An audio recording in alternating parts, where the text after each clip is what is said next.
ఉమ్మడి కర్నూలు జిల్లాలో ఎండలు మండిపోతున్నాయి. జనవరి ఆఖరిలోనే కర్నూలు ఆదోన్లో 35 డిగ్రీల ఉష్ణోగ్రతలు నమోదయ్యాయి. ఇది రాష్ట్రంలోనే అత్యధిక ఉష్ణోగ్రత. 2 వారాల్లో ఉమ్మడి కర్నూలు జిల్లాలో 39 డిగ్రీల వరకు ఉష్ణోగ్రత నమోదయ్యే అవకాశం ఉందని వాతావరణ నిపుణులు చెబుతున్నారు. మరిన్ని వివరాలు కర్నూలు నుంచి మా రిపోర్టర్ చంద్రశేఖర్ అందిస్తారు. ఉమ్మడి కర్నూలు జిల్లాలో ఎండలు మండిపోతున్నాయి. జనవరి ఆఖరు నాటికే వేసవిని తలపిస్తోంది. ఇంకా వేసవి రానే లేదు. అప్పుడే ఎండలు చాలా తీవ్రంగా ఉన్నాయి. సాధారణ ఉష్ణోగ్రతల కంటే 1-2 డిగ్రీలు ఎక్కువగా నమోదవుతున్నాయి.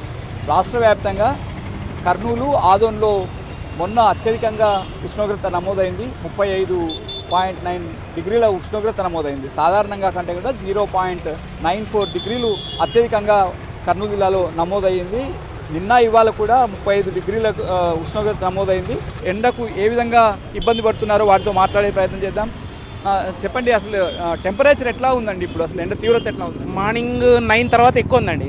అది ఎక్కువ ఉంది. మళ్ళీ తర్వాత అప్పుడే కొంచెం సమ్మర్ వచ్చినట్టు ఫీలింగ్ వస్తుంది. జనవరి ఆఖరిలోనే ఇంత ఎండ ఇంతకుముందు ఎప్పుడు చూడలేదు. పొల్యూషన్ వలన, చెట్లు నరికేయడం వలన ఈ మాదిరి వస్తుంది అని అనుకుంటున్నాను. ఓఎస్ఎస్ ఫర్టిలిటీలో అమ్మ నాన్నలకి పర్సనలైజ్ ట్రీట్మెంట్ ఇచ్చారు. In the good hands of science. Mummy daddy అవ్వాలంటే ఓఎస్ఎస్ కి కాల్ చేయండి. చిన్న పిల్లలు ప్రాబ్లం ఎట్లా సఫర్ అవుతారు. బయటికి ఇంకా ఎక్కువ అనారోగ్యం పాలవుతారు. డిహైడ్రేషన్ వస్తుంది. అట్లా అనారోగ్యం పాలవుతారు. ఆ మాదిరి ఉంటుంది. అంటే ఇప్పుడు ఎండ చూస్తే ఏప్రిల్ మే నెలలో ఎట్లా ఉంటుంది అనుకుంటున్నారు? ఏప్రిల్ మే నెలలో ఇంకా 45 ఇది వచ్చేస్తుంది. మే చివరికి 50 దాకా వచ్చే అవకాశం ఉంటుంది. అది లాస్ట్ ఇయర్ కూడా ఎట్లా ఉంది? లాస్ట్ ఇయర్ ఉండింది కానీ ఇంత లేదు. ఈ ఫిబ్రవరి స్టార్టింగ్ ఫస్ట్ వీక్లోనే ఇంత లేదన్నమాట. ఇంత లేదు. ఈ ఇయర్ ఎక్కువ ఉంది. ఇక 2 వారాల్లో పరిస్థితి మరింత పెరిగే అవకాశం కూడా ఉంది. ఎట్లా ఉంది ఎండ స్వామి? ఇప్పుడు కోటి నిన్న మొన్న మనకైతే ఎండలు చాలా దండిగా ఉన్నాయి.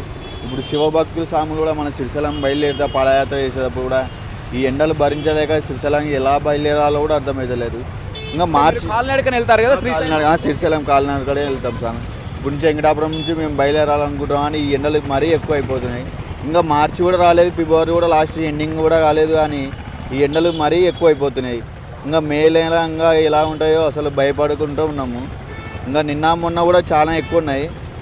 పొద్దున 8 లోపలనే ఎండ చాలా బాగా పెడుతుంది. చీకట్లో చలి బాగానే అట్నే ఉంది. ఎండ అయితే మిరంగా ఉంది.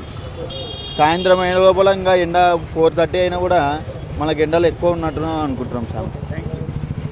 ఇక్కడ శ్రీశైలంకి కాలినడకన శివభక్తులు బయలుదేరి వెళ్తారు. శివరాత్రికి అక్కడికి చేరుకుంటారు. ప్రస్తుతం ఉన్న ఎండలు చూస్తుంటే వారు ఏ విధంగా కాలినడకన వెళ్ళాలో అర్థం కాక భయపడుతున్న పరిస్థితి కూడా మనం చూసాం.